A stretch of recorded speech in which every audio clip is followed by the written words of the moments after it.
Hello dear students, कैसे हैं आप सभी। आई होप बहुत अच्छे होंगे। तो चलिए 13.2 से क्वेश्चन नंबर 5 और 6 को सॉल्व करते हैं। तो देखिए क्वेश्चन नंबर 5 में हमसे क्या कहा गया है। एक बर्तन एक उल्टे शंकु के आकार का है, इसकी ऊंचाई 8 सेंटीमीटर है और इसके ऊपरी सिरे जो खुला हुआ है कि त्रिज्या 5 सेंटीमीटर है। यह ऊपर तक पानी से भरा हुआ है। जब इस बर्तन में शीशे की कुछ गोलियां जिनमें प्रत्येक 0.5 सेंटीमीटर त्रिज्या वाला एक गोला है डाली जाती है, तो इसमें से भरे हुए पानी का 1/4 भाग बाहर निकल जाता है। बर्तन में डाली गई शीशे की गोलियों की संख्या ज्ञात कीजिए। तो देखिए डियर स्टूडेंट्स, मान लीजिए कि ये हमारा शंकु के आकार का बर्तन है जिसकी जो ऊंचाई है वो हमें दिया गया है 8 सेंटीमीटर और इसकी जो त्रिज्या है वो हमें 5 सेंटीमीटर दिया है। तो त्रिज्या ये हो जाएगी जो कि 5 सेंटीमीटर है। तो हमसे कहा गया है कि जो ये शंकु के आकार का बर्तन है ये पूरी तरह से यानी कि ऊपर तक पानी से भरा हुआ है। अब हमें ये कहा गया है कि इस बर्तन के अंदर जो शीशे की गोलियां हैं वो डाली जाती है। तो मान लीजिए कि ये शीशे की गोलियां हैं जो कि इसकी त्रिज्या हमें 0.5 सेंटीमीटर दिया गया है। तो हमें ये कहा गया है कि इसके अंदर इस तरह की कुछ शीशे की गोलियां डाल दी जाती है, तो इसमें जो पानी भरा हुआ है उसका 1/4 भाग पानी बाहर निकल जाता है। तो हमें यही बताना है कि इस बर्तन के अंदर इस तरह की कितनी शीशे की गोलियां डाली जाए ताकि इसमें जो पानी पूरा ऊपर तक भरा हुआ है उसका 1/4 भाग पानी बाहर निकल जाए। ठीक है, यानी कि हमें इस तरह की कितनी शीशे की गोलियां डाली जाएंगी ये बताना है, यानी कि शीशे की गोलियां बतानी है। ठीक है, तो चलिए करते हैं। सबसे पहले हम क्या करेंगे, जो हमें दिया है वो लिख लेंगे। हमें इस शंकु के आकार का जो बर्तन है इसकी ऊंचाई 8 सेंटीमीटर और त्रिज्या 5 सेंटीमीटर दी हुई है। तो इसी को लिख लेते हैं हम। यहाँ पर लिखेंगे शंकु की ऊंचाई।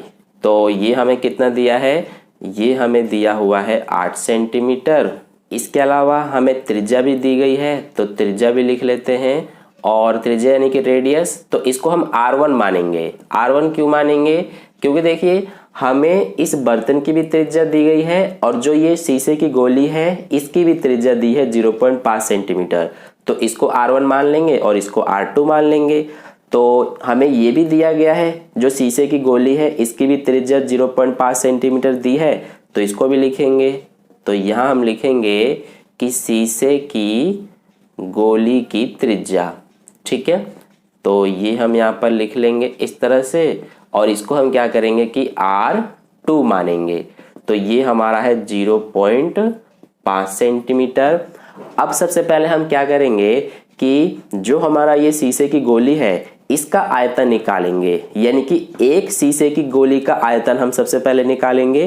तो यहाँ लिखेंगे कि एक गोली का आयतन।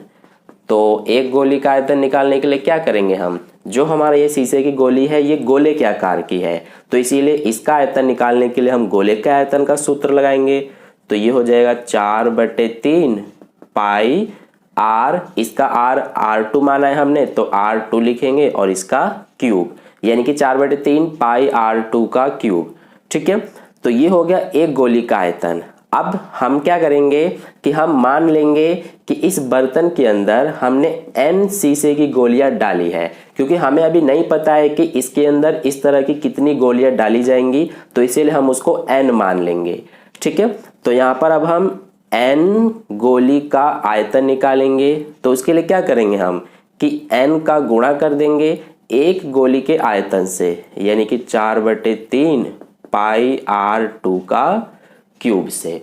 तो ये आ गया हमारा n गोली का आयतन। अब देखिए यहाँ पर जरा ध्यान से समझना कि हमें कहा गया है कि इस बर्तन के अंदर इस तरह की कुछ गोलियां डाली जाती है, तो इसमें जो पानी भरा हुआ है उसका 1/4 पानी बाहर निकल जाता है।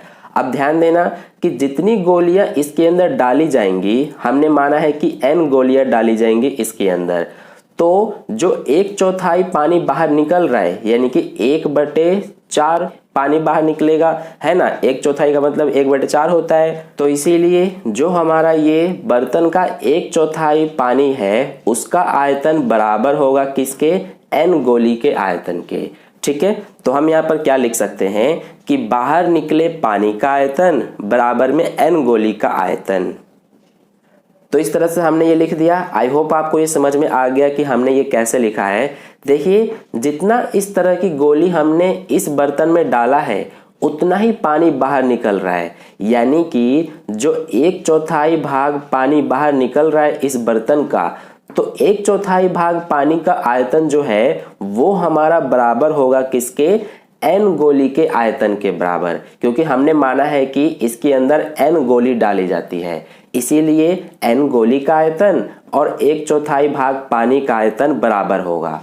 ठीक है, तो यहाँ पर अब हम क्या करेंगे, बाहर निकले पानी का आयतन लिखा हुआ है, तो हमारा पानी कितना बाहर निकल रहा है, 1/4, तो इसीलिए 1/4 भाग पानी का आयतन क्या हो जाएगा, ये 1/4 का गुणा कर देंगे हम शंकु के आयतन से, क्योंकि ये जो बर्तन है ये शंकु के आकार का है, तो इसीलिए शंकु का आयतन होता है 1/3 पाई r, और r को हमने r1 माना है शंकु को, यानी कि शंकु की त्रिज्या r1 है, तो r1 का स्क्वायर h बराबर में ये n, और गोली का आयतन क्या हो जाएगा, यहाँ पर गुणा में गोली का आयतन 4/3 पाई r2 का क्यूब। अब देखिए इसको सॉल्व करते हैं। सबसे पहले ये पाई से पाई कट जाएगा, और नीचे यहाँ पे भी बटे में 3 है, यहाँ पर भी बटे में 3 है, तो ये दोनों भी कट जाएगा। तो हमारे पास बचा ये 1/4, और इसके बाद गुणा में ये r1 का स्क्वायर है, तो r1 कितना है 5, तो 5 का स्क्वायर कर देंगे, क्योंकि यहाँ पे स्क्वायर है, तो r1 हमारा 5 है, तो 5 का स्क्वायर करेंगे तो ये हो जाएगा हमारा 25, यहाँ पर गुणा का निशान, और फिर इसके बाद h है, तो h कितना है 8, तो ये 8 लिखेंगे।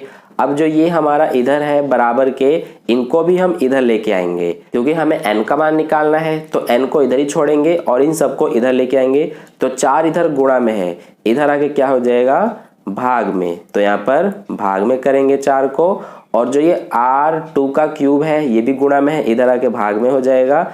तो देखिए r2 का मान कितना है 0.5 सेंटीमीटर, तो इसीलिए यहाँ पर ये 0.5 और ये क्यूब लगा है, इसीलिए क्यूब आ जाएगा। ठीक है, और बराबर में क्या बचा, अब सिर्फ n बचा। अब इसको सॉल्व करते हैं, तो सबसे पहले ये 4 एकम 4, 4 दूना 8 कटेगा, 2 एकम 2, 2 दूना 4 कट जाएगा, तो हमारे पास बचा ऊपर 25 बटे में ये 2, और गुणा में यहाँ 0.5 का क्यूब करेंगे, तो 0.5 का क्यूब करेंगे तो आएगा 0.125, क्योंकि 0.5 का 3 बार गुणा करेंगे तो यही आ जाएगा, बराबर में क्या है n। अब इसको सॉल्व करते हैं आगे, तो देखिए यहाँ पर कर लेते हैं, ये 25 का 25 उतारा, बटे में 2 का 0.125 से गुणा करेंगे, तो ये आ जाएगा 0.250 बराबर में n है। अब यहाँ से पॉइंट हटाएंगे तो ऊपर हमारा क्या होगा, पॉइंट के बाद क्योंकि 3 अंक है तो इसीलिए ऊपर 3 जीरो लग जाएगा। अब ये 1 0 से 1 0 कैंसिल, ये 25 एकम 25 और ये 25 एकम 25 और ये 2 0 यहाँ आ गए, तो 100 बराबर n आ गया, यानी कि n का मान हमारा 100 है। ठीक है, तो इसीलिए जो गोलियों की संख्या है वो कितनी होगी 100, यानी कि इस बर्तन में अगर इस तरह की 100 गोलियां डाली जाएंगी तभी इसका 1/4 पानी बाहर निकलेगा। ठीक है, तो यही हमारा आंसर है। तो इस तरह से क्वेश्चन नंबर 5 का सॉल्यूशन कंप्लीट हुआ। अब चलिए हम क्वेश्चन नंबर 6 को सॉल्व करते हैं। तो देखिए डियर स्टूडेंट्स, क्वेश्चन नंबर 6 में हमसे क्या कहा गया है, ऊंचाई 220 सेंटीमीटर और आधार व्यास 24 सेंटीमीटर वाले एक बेलन जिस पर ऊंचाई 60 सेंटीमीटर और त्रिज्या 8 सेंटीमीटर वाला एक अन्य बेलन आरोपित है से लोहे का एक स्तंभ बना है। इस स्तंभ का द्रव्यमान ज्ञात कीजिए, जबकि दिया है 1 सेंटीमीटर क्यूब लोहे का द्रव्यमान लगभग 8 ग्राम होता है और पाई का मान हमें 3.14 लेने को कहा गया है। तो देखिए डियर स्टूडेंट्स, इस क्वेश्चन के लिए हमारी कुछ इस तरह की एक आकृति बनेगी जो कि एक पूरा ये स्तंभ है। ठीक है, जो कि 2 बेलनों से मिलकर बना है। एक ये नीचे बड़ा वाला जिसे मैंने ग्रीन कलर से बनाया है और एक ये ऊपर छोटा वाला जिसे रेड कलर से बनाया है। तो इस बड़े वाले बेलन की ऊंचाई हमें 220 सेंटीमीटर और व्यास 24 सेंटीमीटर दिया है और छोटे वाले बेलन की ऊंचाई 60 सेंटीमीटर और इसकी त्रिज्या 8 सेंटीमीटर दी हुई है। तो हमसे पूछा है कि इस स्तंभ का द्रव्यमान कितना होगा, यानी कि हमें द्रव्यमान ज्ञात करने के लिए कहा गया है, जिसके लिए हमें 1 सेंटीमीटर क्यूब आयतन के बराबर 8 ग्राम द्रव्यमान होता है, ऐसा हमें दिया है। ठीक है, तो चलिए करते हैं। सबसे पहले हम डिटेल लिख लेते हैं। इसको हम बड़ा वाला बेलन कहेंगे और इसको छोटा बेलन। ठीक है, तो सबसे पहले हम जो बड़ा बेलन है, तो बड़े बेलन की ऊंचाई इसको लिख लेते हैं। तो देखिए, इसको हम क्या करेंगे कि H1 मानेंगे, क्योंकि दो बेलन है तो इसकी ऊंचाई H1 मान लेंगे और इसकी H2। तो ये हमारा है 220 सेंटीमीटर। इसी तरह से हम इसकी त्रिज्या भी लिखेंगे। हमें इसका व्यास 24 सेंटीमीटर दिया है, तो त्रिज्या कैसे निकालेंगे हम? इसकी त्रिज्या को हम R1 मानेंगे। ठीक है, तो इसके लिए क्या करेंगे कि जो व्यास है 24 सेंटीमीटर, इसमें 2 से भाग करेंगे तो ये आ जाएगा 12 सेंटीमीटर। ठीक है, ऐसे ही अब हम छोटे वाले जो बेलन है इसकी भी ऊंचाई लिखेंगे। तो यहाँ लिखेंगे छोटे बेलन की ऊंचाई, और इसको हम क्या करेंगे कि H2 मानेंगे, जो कि हमें 60 सेंटीमीटर दिया है। अब इसी तरह से इसकी भी त्रिज्या लिखेंगे, यानी कि इसको R2 मानेंगे, तो ये हमें पहले से ही 8 सेंटीमीटर दिया है। अब ध्यान दीजिए, हमें क्या करना है कि इस पूरे स्तंभ का द्रव्यमान ज्ञात करना है। तो इसका द्रव्यमान ज्ञात करने के लिए सबसे पहले हम क्या करेंगे कि इस स्तंभ का हम आयतन निकालेंगे। जितना आयतन आएगा उसका 8 से गुणा कर देंगे तो हमें द्रव्यमान पता चल जाएगा।